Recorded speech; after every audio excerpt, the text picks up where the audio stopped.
আম দুধ মাখানো দেখে দুই মেয়ে লাফালাফি শুরু করে দিছে, মা আমরা এই খাবো না, আমরা আম দুধ খাবো না। কি এক জ্বালা! এই আমের সিজনে সকল বাচ্চারা আম দুধ দিয়ে ভাত খায়, আর আমার মেয়ে দুইটা দেখতেই পায় না। মাখানো দেখে তাতে মাথা খারাপ হয়ে গেছে। তখন ওদের আমি বললাম, থাম তোরা থাম, দেখ আমি তোদের জন্য কী তৈরি করি।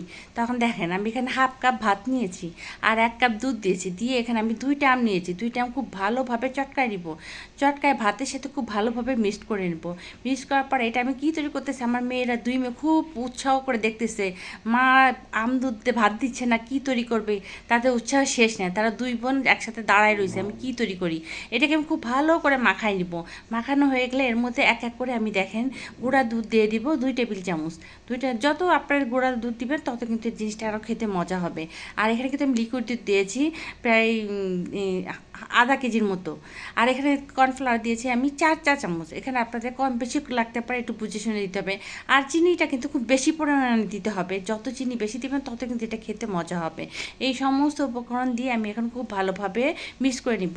যদি আপনাদের কাছে ভ্যানিলা ফ্লেভার না থাকে তাহলে হচ্ছে আপনারা একটা হচ্ছে যে ম্যাঙ্গো ফ্লেভারের যে ট্যাংয়ের প্যাকেট পাওয়া যায় তার একটা প্যাকেট কিনে নেবেন। আর এখানে দেখেন আমি বাকি দুধটা মিক্স করে নিচ্ছি, নিয়ে আমি খুব ভালোভাবে মিক্স করে নিব যাতে কর্নফ্লাওয়ার আর দুধ খুব সুন্দরভাবে মিক্সড হয়ে যায়। এটা হওয়ার পর আমি একটা পাতিলের মধ্যে নিয়ে নেব, নিয়ে খুব ভালোভাবে নাড়াচাড়া করে চুলায় বসাই দিব।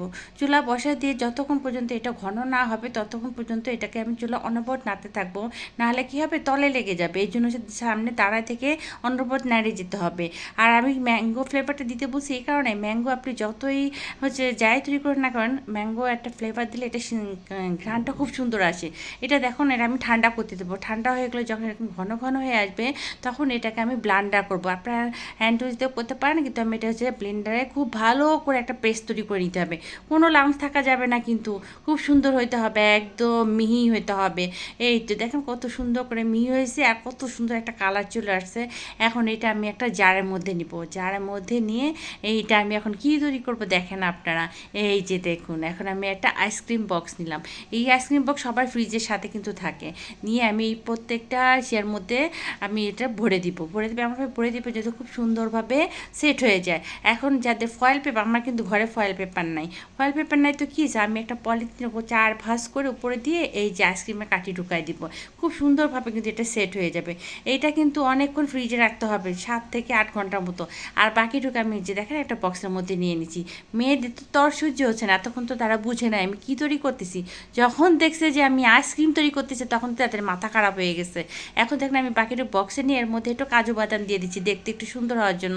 আপনারা একটু হচ্ছে আমও কেটে দিয়ে দিতে পারেন ছোটো ছোটো করে, এটা আরও সুন্দর লাগবে দেখতে।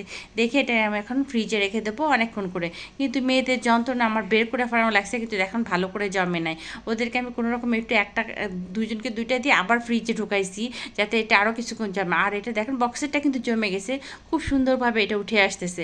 আর এটার টেস্ট কী রে ভাই, কে বলবে এটা আমি ভাত দিয়ে তৈরি করছি, কেউ বুঝতে পারবে না। আপনারা যদি একবার তৈরি করে কারোর সামনে দেন, কারো বোঝার ক্ষমতা নাই যে এটা আমি ভাত দিয়ে তৈরি করছি। এটা এতটাই মজা হয়েছে। আর এটা যে মানে মোট কথা কেউ বুঝতেই পারবে না এই আইসক্রিমটা কী দিয়ে তৈরি হয়েছে। এই যে দেখুন এখন ভালোভাবে জমার পর কত সুন্দর একটা কালার চলে আসছে। ভিডিওটি ভালো লাগলে লাইক কমেন্ট শেয়ার করে